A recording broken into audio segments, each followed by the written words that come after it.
Berdasarkan surat perintah penyidikan Kepala Kejaksaan Negeri Banda Aceh tanggal 12 September 2023 atas dugaan korupsi pengadaan buku dan mobiler pada Majelis Adat Aceh tahun anggaran 2022 hingga 2023 senilai 5,6 miliar.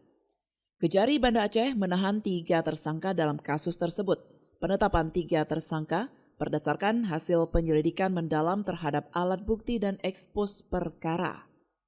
Pelaksana tugas Kejari Banda Aceh, Mukhzan, menerangkan 3 tersangka yang ditetapkan pada hari Kamis 26 Oktober 2023 kemarin, yakni ES, MZ, dan SD yang terlibat dalam pengadaan buku dan mobiler pada MAA tahun 2022 dan 2023. Mukhzan menambahkan 3 tersangka ditahan di rumah tahanan kelas 2B Banda Aceh selama 20 hari ke depan untuk penyidikan lebih lanjut.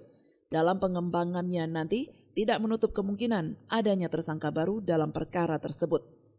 Kami telah melakukan penggeledahan di kantor Mahkamah Adat Aceh telah menetapkan 3 orang tersangka pada kasus pengadaan mobiler dan buku pada Mahkamah Adat Aceh tahun anggaran 2022 dan tahun 2023 dengan total anggaran 5,6 miliar. Nah, tersangka yang telah kita tetapkan itu adalah EN selaku rekanan pengadaan, terus ada MZ selaku PPTK dan KPA, dan satu lagi SD yang bersangkutan adalah PPTK untuk kegiatan di tahun 2023.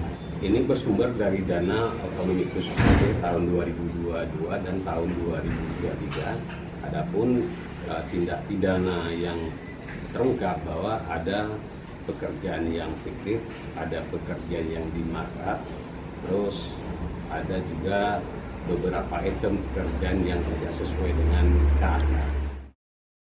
Dari Banda Aceh, Lala Nurmala melaporkan untuk Puja TV Aceh.